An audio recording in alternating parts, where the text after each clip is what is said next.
ఈరోజు దేవుని వాగ్దానం మత్తయి సువార్త 25వ అధ్యాయం 21వ వచనం. నిన్ను అనేకమైన వాటి మీద నియమించదను. అతని యజమానుడు, బలా నమ్మకమైన మంచి దాసుడా, నీవి కొంచెములో నమ్మకముగా ఉంటివి, నిన్ను అనేకమైన వాటి మీద నియమించదను, నీ యజమానుని సంతోషములో పాలు పొందుమని అతనితో చెప్పాను. పరలోక రాజ్య మర్మములను ప్రభువైన యేసుక్రీస్తు వారు ఎన్నో ఉపమానముల ద్వారా ఆయన బోధించారు.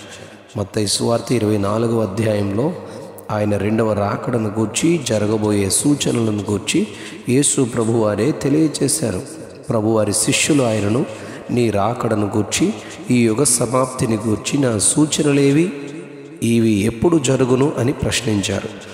ఆయన 24వ అధ్యాయం 4వ వచనంలో, ఎవడును మిమ్మను మోసపరచకుండా చూచుకొనుడి, అనేకులు నా పేరట వచ్చి నేనే క్రీస్తునని చెప్పి పలువురిని మోసపరుస్తారు. మీరు యుద్ధములను గూర్చి, యుద్ధ సమాచారములను గూర్చి వినబోదురు.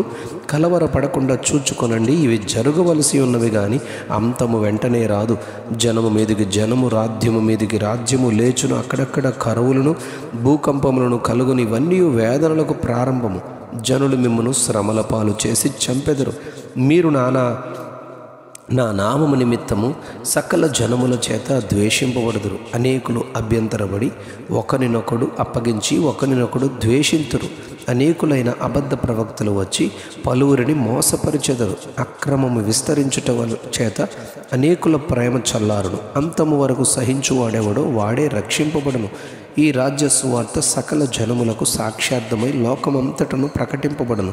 అటు తరువాత అంతము వచ్చును అని ప్రభువారు మత్తయి సువార్త 24వ అధ్యాయం 3-15 వచనాల్లో బోధించారు. ప్రభువారు 10 మంది కన్యకలను గూర్చి ఉపమాన రీతిగా ఆయన బోధిస్తూ, రెండవ రాకడను గూర్చిన మర్మము, సిద్ధపడి ఉండవలసిన సంఘమును గూర్చి తెలియజేస్తూ, 10 మంది కన్యకలు పెండ్లి కుమారుని ఎదుర్కోవడానికి వెళ్ళారు. 5గురు బుద్ధి లేనివారు, 5గురు బుద్ధి గలవారు. 5గురు బుద్ధి లేనివారు తమ దివిటీలు పట్టుకుని తమతో కూడా నూనె తీసుకుని పోలేదు. 5గురు బుద్ధి గలవారు తమ దివిటీలతో కూడా సిద్దెలలో నూనె తీసుకుని వెళ్ళారు. పెండ్లి కుమారుని ఆలస్యంలో 10 మంది నిద్రపోయారు. అర్ధరాత్రి వేళ, ఇదిగో పెండ్లి కుమారుడు, అతనిని ఎదుర్కొని రండి అని కేక వినబడింది. కన్యకలందరూ లేచి తమ దివిటీలను సిద్ధపరుచుకున్నారు. కానీ బుద్ధి లేని ఆ కన్యకలు, మా దివిటీలు ఆరిపోవచ్చున్నవి గనుక మీ నూనెలో కొంచెం మాకు ఇయ్యుడి అని బుద్ధి గల వారిని అడిగారు.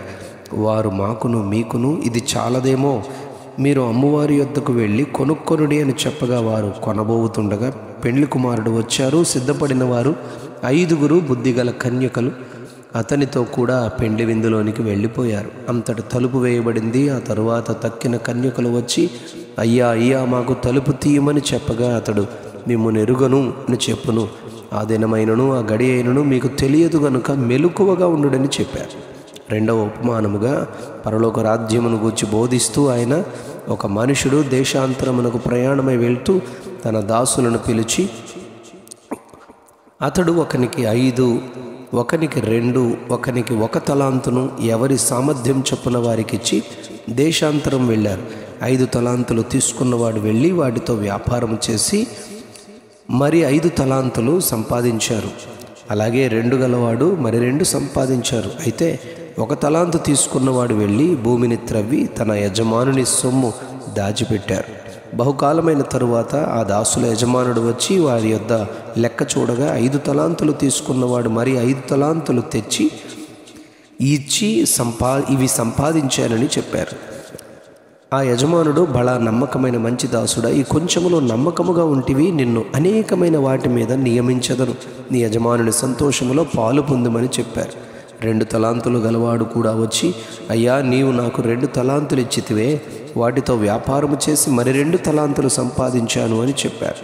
అతని యజమానుడు, బలా నమ్మకమైన మంచి దాసుడా, నీవు ఈ కొంచెములో నమ్మకముగా ఉంటివి, నిన్ను అనేకమైన వాటి మీద నియమించదను, నీ యజమానుని సంతోషములో పాలు పొందమని చెప్పారు. అయితే 1 తలాంతు తీసుకున్నవాడు వచ్చి, అయ్యా నీవు విత్తని చోట కోయివాడవును, చల్లని చోట పంట కూర్చుకొనువాడవునైనా కఠినుడవని నేను ఎరుగుదును గనుక భయపడి వెళ్ళి నీ తలాంతును భూమిలో దాచిపెట్టి ఇదిగో నీ తలాంతు తీసుకునిమని చెప్పాడు. అందుకు అతని యజమానుడు, సోమరివైన చెడ్డదాసుడా, నీవు నా సొమ్ము సావుకారుల యొద్ద ఉంచవలసి ఉండెను అని చెప్పి ఒక తలాంతును తీసి 10 తలాంతులు గల వాళ్ళకి ఇయుడి అని చెప్పారు.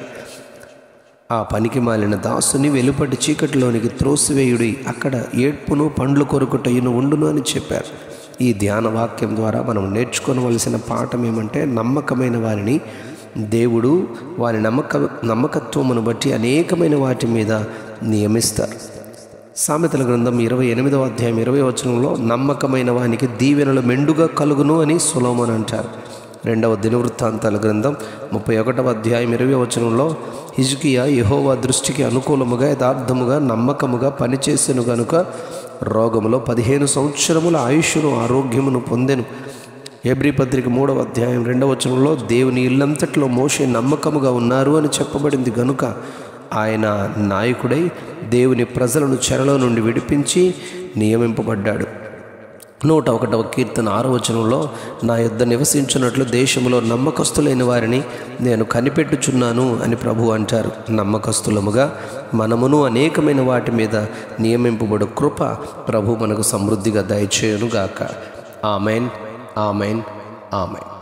నిన్ను అనేకమైన వాటి మీద నియమించగలను, నిన్ను అనేకమైన వాటి మీద నియమించగలను. ఆమెన్.